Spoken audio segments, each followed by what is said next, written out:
What's going on, Torregano Tribe? Hey guys, let's close out the year strong with an awesome new tutorial coming right at you guys as we close out and head to 2018. All right, let's go.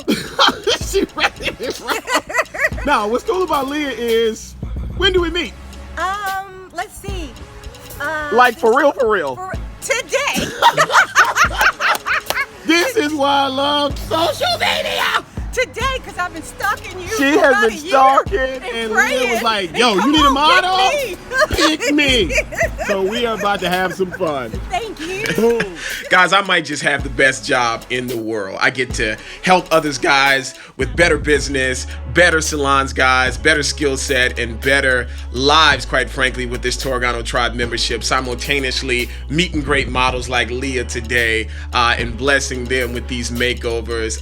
It's just really cool. Guys, our model today is Leah. I met Leah through a model call online. I wanted to do some cutting, guys. I wanted to really bring this Pixie, this Keisha Lance Bottom, shout out to the new mayor of Atlanta, Tatiana, what's her name? Tiana Taylor right now with this gorgeous Pixie that she's rocking. Guys, short haircuts are out, and I really wanted to showcase one and really showcase just a gorgeous, dark, precision short haircut makeover. And Leah actually answered the call. And what's cool about Leah is, traditionally, our stylist guys and salon owners, we're in our 20s, we're in our 30s, we may be in our 40s, but ironically, guys, our core clientele, a lot of times, the ones that really pay the bills, they're in their late 30s, they're in their 40s, and sometimes their 50s. Their moms, their grandmothers, their mature ladies who come in,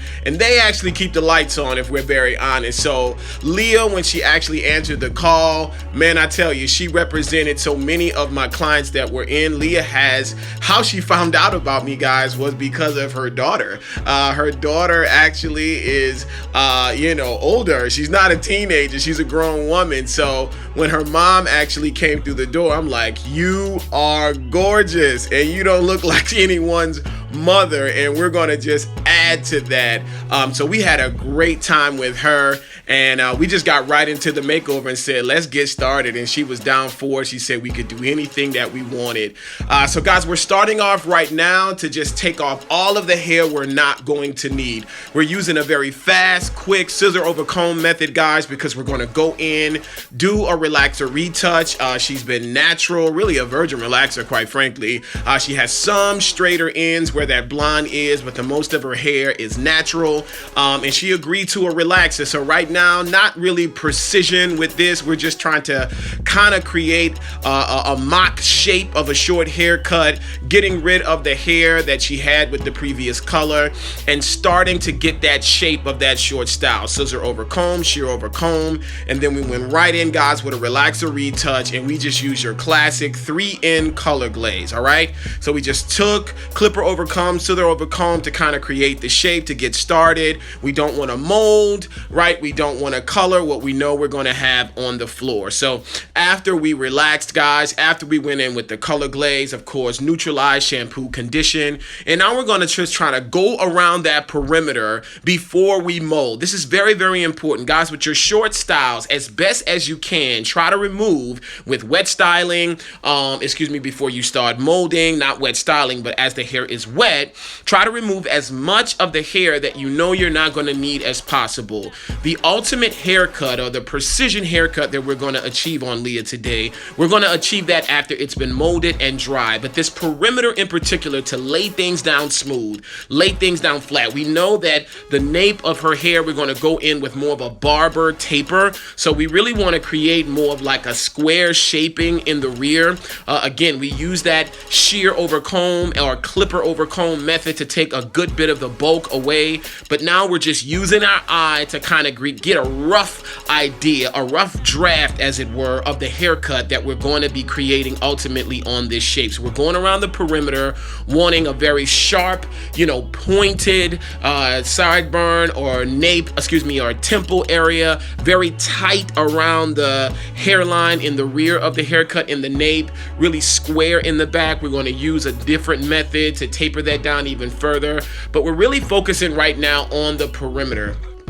We're going to go inside the internal shaping of the haircut, inside the perimeter of the cut, and put that shape in. But at the beginning, before we mold, we're really just focusing on the perimeter hairline, right? Or the outer perimeter, not necessarily the perimeter inside the interior of the haircut. Going to just do a quick molding here. Guys, we're molding everything to north and south, right? Just taking her whole kind of parietal ridge, the whole, round of her head down, right? We're not molding in a circle. We're molding things down before we put our neck strips on, and we're going to have her under the dryer from anywhere from 20, 25, tops 30 minutes. Her hair's not going to take that long at all, right? So now we're just right here, not to have a huge part right here, guys. We're molding in where the shaping goes down and it kind of comes around from her left side, not really having a huge part. That's very important, because if you mold in a part,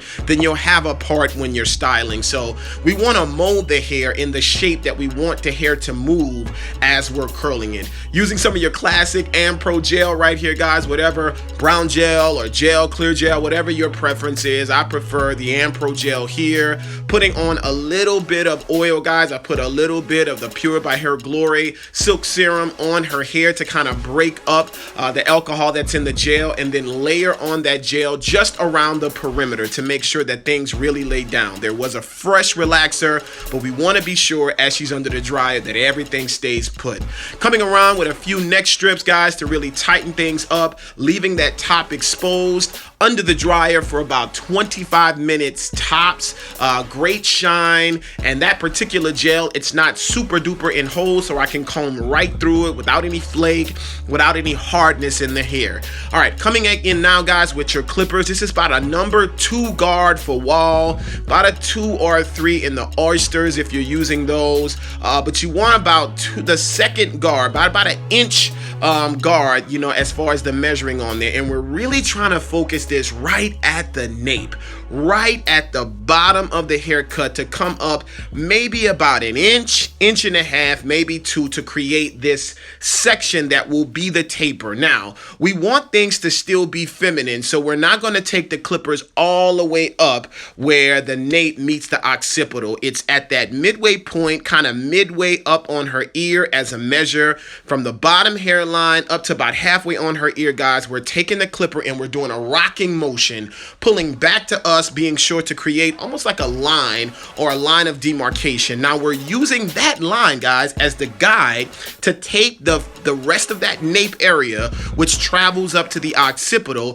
to create the beginning of this gradual taper, seemingly down and connecting up, guys. So this is going to be our guide. I could have used the clippers here. You could go in with a 4 guard or a 5 guard and keep on going up, but I wanted to use shears to show you that you can use the clippers, you can use the shears. I'm going to use a razor today. I'm going to try to use all of the different tools today to show you how all of them work in tandem. So now I'm taking vertical sections, guys, and I'm going straight up and down from that guide that sits at the base, right, of that occipital, right at the top or the midway on the nape. And I'm doing 90 degrees, right, to kind of have that to match and flow up. I'm trying to combine the short 1-inch section at the very bottom of the nape up to about 2 inches at the top of the nape, meeting the occipital, up to about 2 to 3 inches, maybe 2 inches tops. That's going to come around the parietal ridge. Now I'm using scissor over comb,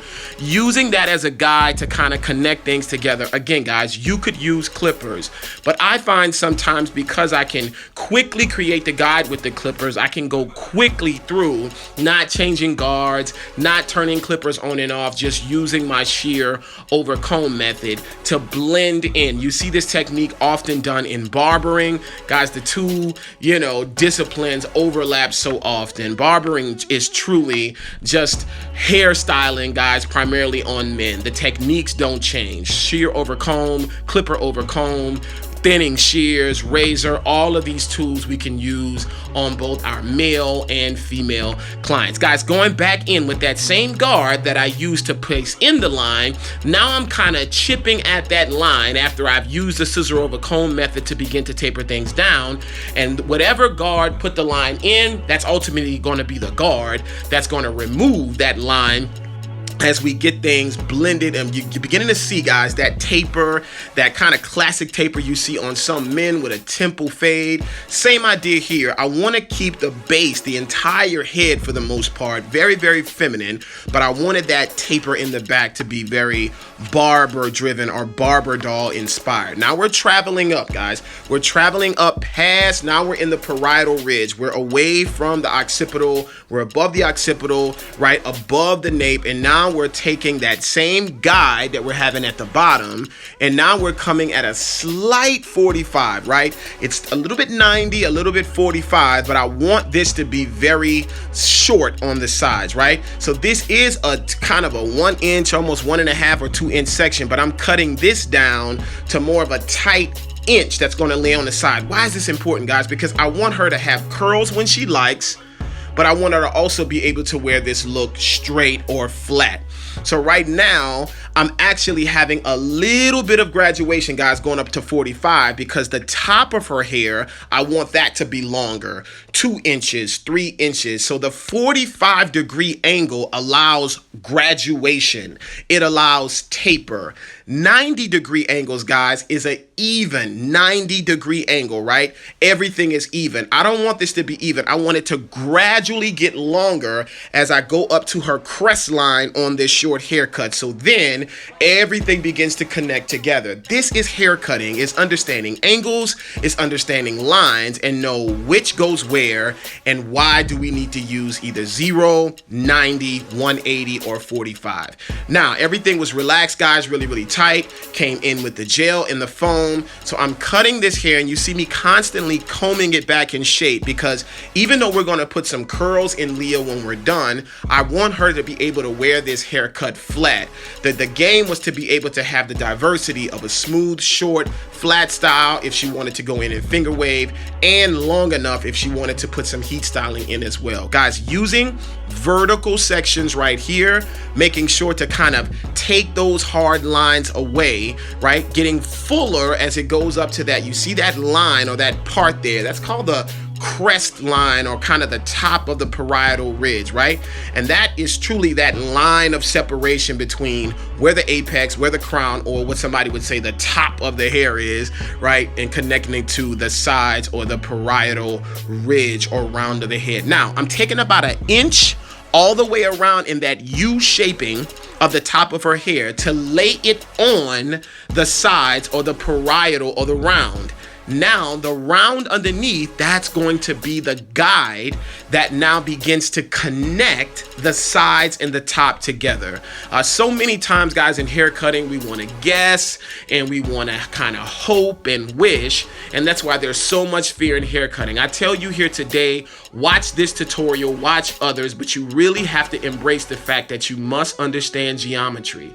You must understand hand position. You must understand angles. Now we're grabbing the hair at a straight 90 degree. This apex of her hairstyle, guys, the rear kind of crown area where things, much of the molding is centered, where things begin to connect. This becomes like the transitional section of the haircut that allows the short sides to now be connected to the longer, lengthier top. Again, we want her to be able to have that rise that goes on in the top of her hair for short hairstyling, as well as to be able to have it to lay flat when she wears it flat or straight or just molded, or possibly even the very popular wave style that's going on all around the internet, all around the country right now. Now, you notice, guys, we're not using clips. I'm using the way that the hair was molded to kind of have it to be controlled. Clips a lot of times for me over the years began to slow me down. So by using my comb to carve out that 1-inch section around that U section, I can begin to, you can see it beginning to connect. Look at that round. Now you see here, we have not connected. That's that section that lays on top. So now we're going to use vertical sections to connect that U kind of shaping that we created, guys, pulling away from the top section to connect to the sides of the hair, right? And that's going to gradually pick up, and we're going to take that top of her hair up to 90 and being sure to leave a little bit more length as it relates to the front or in her bang area. Everything is precision. Everything is cut maybe at different angles, but we're trying to be sure to connect everything. Hair cutting has to make sense. It has to all connect. And that's why our haircuts, guys, have got to be, you see that section there? I want to pause for a second to kind of see the remaining of that U section. But this is why our haircuts, guys, have got to get over $25, $30. We've got to put more time and energy and effort into the quote unquote cooking of the haircut so we can get more value at our price point. Now I'm pulling that middle section, guys, that was that remaining of that U. I'm using the center almost like a racing stripe and beginning to create this guide. Now I'm pulling further back into the haircut. Remember, when I pull one way, it gets longer the opposite direction. So I'm pulling to the back because I want it to be a little bit fuller as it relates around her face. She has a gorgeous face, guys, these gorgeous cheekbones. I told her that that hair that she had before, although I liked the blonde, it was hiding all of her gorgeous features. I say again, guys, this is a mother of two, grown children out of college, out of school, and this woman is gorgeous, guys. And I tell you, if you're out there and you're in your 20s or 30s, don't just look for your clientele to be only your age. Today's 40-year-old, 50-year-old, today's mom, today's grandmother, quite frankly, Leah's not a grandmother, but even grandmothers, guys, they're so much more modern, they're so much more flyer, and they want short, sassy cuts. They want hair color. She told me, even as I did her hair this particular day, yo, you can color it whatever you want, you can do whatever you want. This is typically something that we would see in our college girls, right? Or in our high school clients, but that's not what today is. I think the internet, I think pop culture has made the average American period so much younger,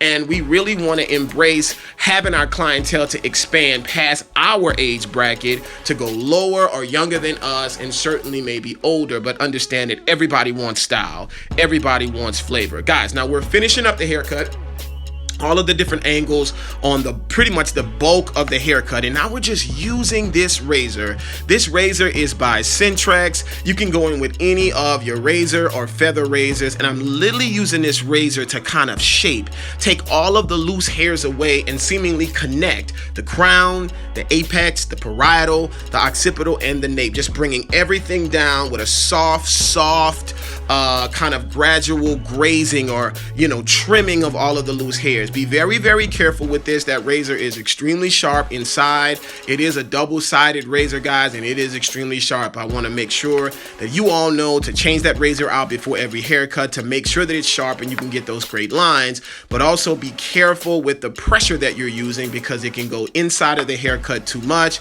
or even nick her ear or her skin, right? So be careful with this tool, but it's one that I really enjoy when I'm really trying to make things really, really sleek with the haircut. Why am I talking about sleekness? Because remember, we want to give her versatility, and that's how you can get the value. So we're confident when we tell our client $40, $50, $60, $75, because we've given them a haircut that lives and gives them the functionality of 3 different styles, whether they're with us or not. Now, the final piece to the puzzle, guys, is figuring out how do you want her bang or her front of her shaping to be. This is a very important part of the haircut. Sometimes it's the only thing that our clients look at with a haircut. But right here, I want more of a rounded bang. You could have went straight across blunt. You could have raised it higher up on her forehead. It's really up to you. I definitely wanted the bangs to kind of kiss her brows. She just has great, gorgeous eye sockets, right? If she wanted to wear makeup, great brows. She has great lashes that she's wearing right here. Just the bone structure and everything. So I wanted to really open up up her face totally, but I didn't want it so high that it would expose her forehead so much. So now what I'm trying to do is making sure that it connects on both sides, that it actually connects with where her haircut begins and ends, pretty much at the top of her temple, the top of her brow, yet kind of having a slight arc as it goes around her face. Using my clippers right here to go around a perimeter and make very hard lines. Some clients like more of a wispy, softer nape, softer temple. This particular client, again, she gave me free reign to do what I'd like to be able to teach. So I wanted to show as many different techniques as possible. We're using trimmers, we've used a razor, we've used shears, right? And we've used clippers on one haircut. Guys, this is just not a $25 cut, right? So just think about that. You add that up. She got a relaxer. She got a color glaze, right? We molded and we're gonna curl her, and she's got a haircut.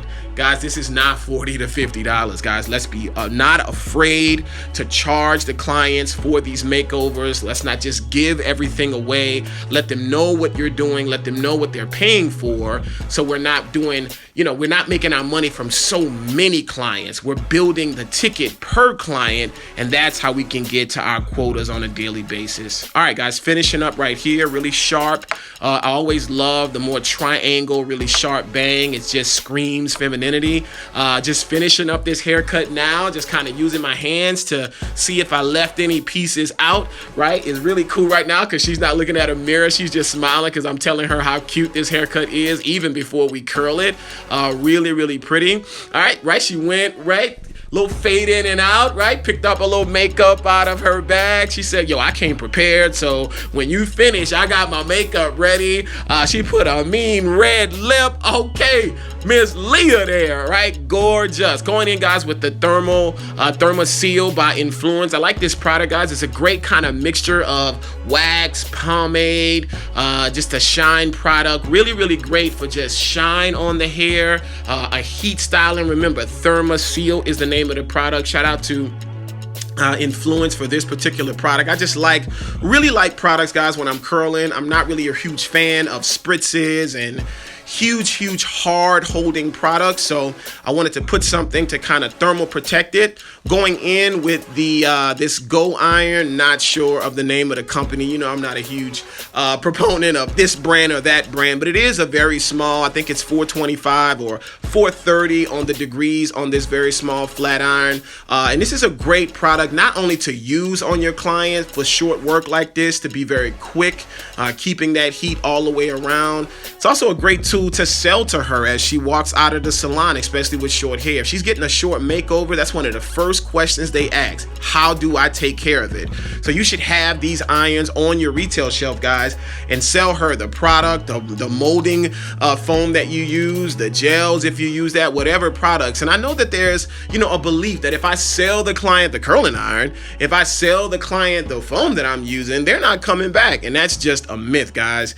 They don't know how to do their hair. This is just to maintain, right? It's called maintenance products to go in between the visits. So don't be afraid to sell retail, missing out on an additional $30, $40, $50, sometimes $60 in retail or take-home products because we're fearful that the client won't come back to the salon. Remember, you're not just selling the service only. You're not just selling the hairstyle, you're selling the experience, and she or he can't recreate that at home. So don't miss out on those retail opportunities. Guys, listen, I'm just using this curling iron to explain this haircut. Not a whole lot of thought, not a whole lot of sectioning or anything. I'm simply using this metal rat tail comb and just picking the hair up how I molded it, and just taking that heat with I think that's Sebastian Shaper that I'm using, a dry holding spray, to really just curl the hair in the direction that I molded it. Not really going against the grain at all. I molded it to the left. I'm going to curl it on that diagonal angle to the left. I'm molding it down right here. I'm going to pick the hair up off the head, getting a little height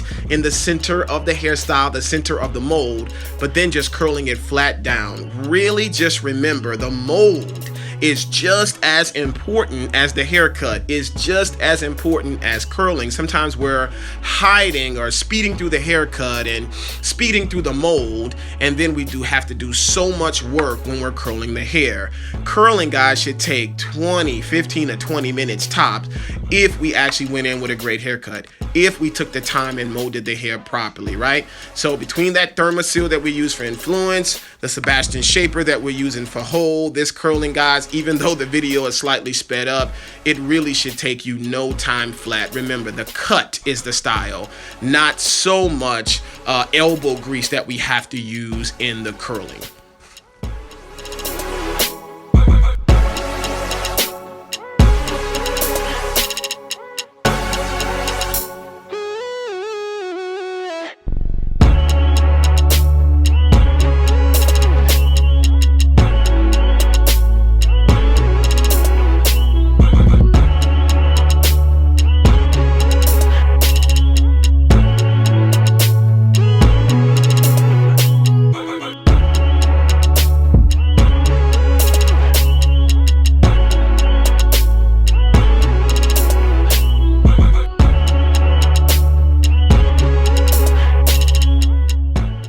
All right, guys, going in with a little bit of holding spray. Remember, as I'm molding her down, as I'm molding her around, as I'm molding her to the left, that is the path that I'm going to follow as I go in with the heating tools.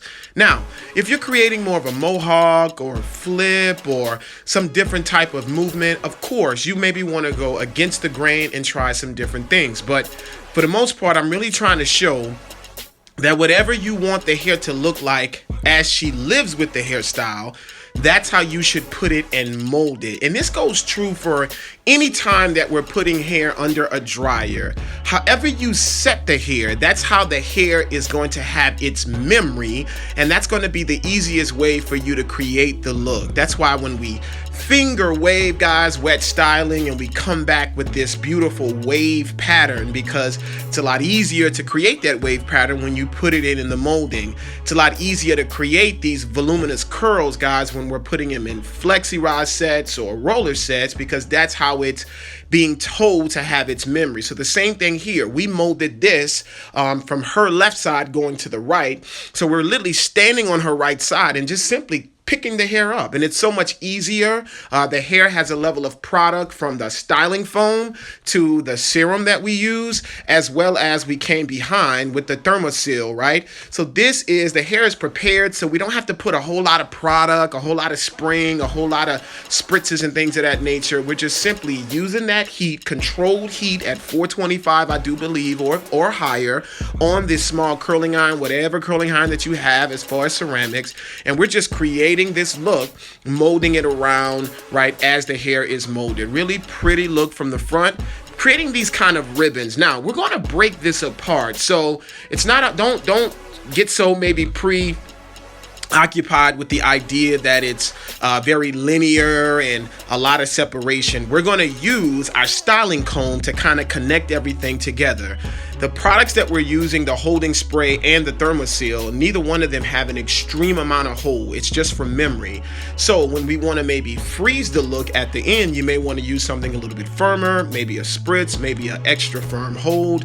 But right now we're just putting it in place, going fairly quickly. Again, the video is slightly sped up for time, but you can really see how this is really, really on par, that it does not take an extreme amount of time. So that helps when we're booking, that helps when we're placing clients back to back, especially if you're a short specialist out there.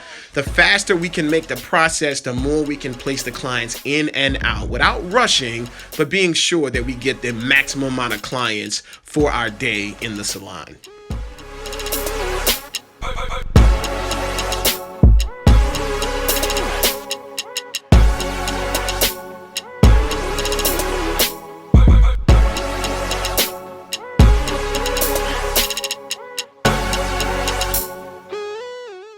Really, really pretty. I mean, she was gorgeous before, but I do think that short hairstyles, guys, short looks, especially on our mature clients, even on our very younger client, it really just showcases their gorgeous features. If they have beautiful facial features, great almond eyes, or cheekbones or great, just brows and brow bones and things of that nature, guys. Great skin. Short haircuts really pull back the curtain and showcase the client.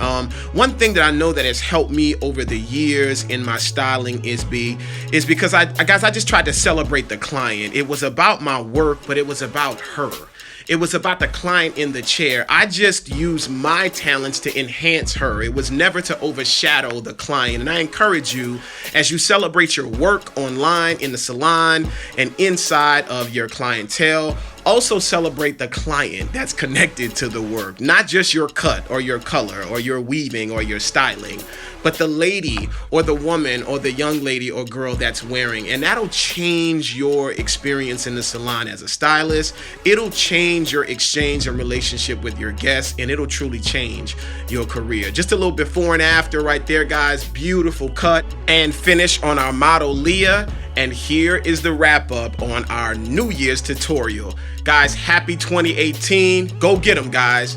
This is truly your year. Up them out. Oh, yes, that's me. Oh. I have a photo of me like this. I have a photo of me like this back in the 80s. That's you. That's me. Oh, my gosh. Wait until Kiana sees this. She's like, that's my mom. What? That is my mama. What is this? What do you call this right here on the side? What do you call that? What's talking about? Some kind of flamingo situation. Yeah,